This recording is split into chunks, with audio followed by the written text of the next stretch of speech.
দেশে বৈশ্বিক বিনিয়োগের দুয়ার খুলতে ঢাকায় শুরু হয়েছে 4 দিনব্যাপী বাংলাদেশ ইনভেস্টমেন্ট সামিট।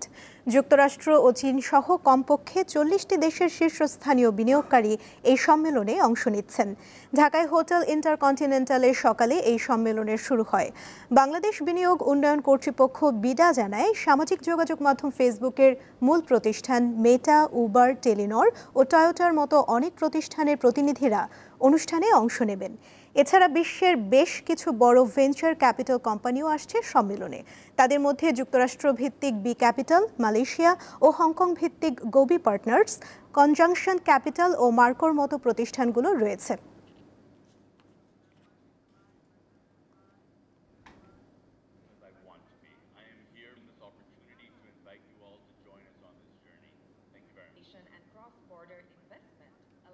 এ বিষয়ে জানাতে অনুষ্ঠানস্থল থেকে যুক্ত আছেন সহকর্মী নূর আলম।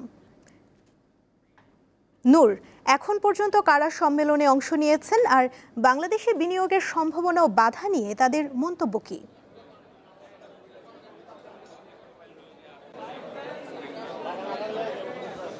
হ্যাঁ সুমনা, সকাল 10টায় আজকে জানেন যে বাংলাদেশ বিনিয়োগ উন্নয়ন কর্তৃপক্ষ বিডা কর্তৃক আয়োজিত যে 4 দিন ব্যাপী যে বিনিয়োগ ইনভেস্টমেন্ট বাংলাদেশ ইনভেস্টমেন্ট যে সামিট, সেটা কিন্তু আজকে প্রথম দিনে। এবং এই প্রথম দিনে আমরা দেখেছি যে সকালে বাংলাদেশ ব্যাংকের গভর্নর তিনি এবং বাংলাদেশ বিনিয়োগ উন্নয়ন বোর্ডে যে কর্তৃপক্ষের বিডার এসেছেন এবং তারা এখানে উদ্বোধন করেছে। আপনি দেখতেই পাচ্ছেন যে আজকে যেহেতু এখন প্রথম সেশন, অর্থাৎ এই আজকে যে বাংলাদেশ ইনভেস্টমেন্ট যে সামিট রয়েছে, বিনিয়োগ সম্মেলন, সেই সম্মেলনের প্রথম দিনে আজকে আমরা যেটা জানতে পেরেছি সেটা হচ্ছে বিশ্বের যে 40টি দেশ, যেখানে যুক্তরাষ্ট্র, জাপান, চীন সহ যে উদ্যোক্তারা রয়েছে, সেই উদ্যোক্তারা কিন্তু এখানে আসছেন এবং তাদের যে উদ্বোধনী আমাদের এখানে যে দেশীয় যে উদ্যোক্তা রয়েছে তারাও কিন্তু এখানে অংশগ্রহণ নিয়েছে। অর্থাৎ তারা এখানে আসছেন এবং তাদের যে বিনিয়োগের যে ধারণা, সেই বিনিয়োগের ধারণা বিদেশি বিনিয়োগকারীদের আকৃষ্ট করার জন্যই মূলত বাংলাদেশ বিনিয়োগ উন্নয়ন যে কর্তৃপক্ষ রয়েছে তাদের এই আয়োজন।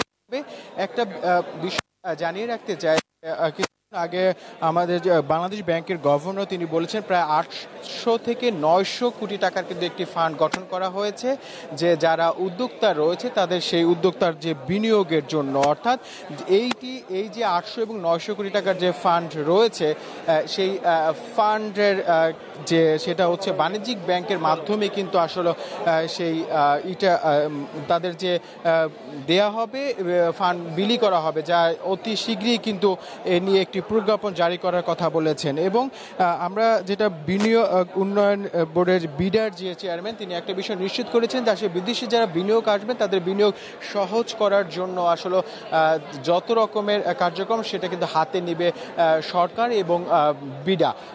এবং এরপরই হচ্ছে প্রথম সেশন এর মধ্যে শেষ হচ্ছে, দ্বিতীয় সেশনের পর দুপুর 1টায় শুরু হবে।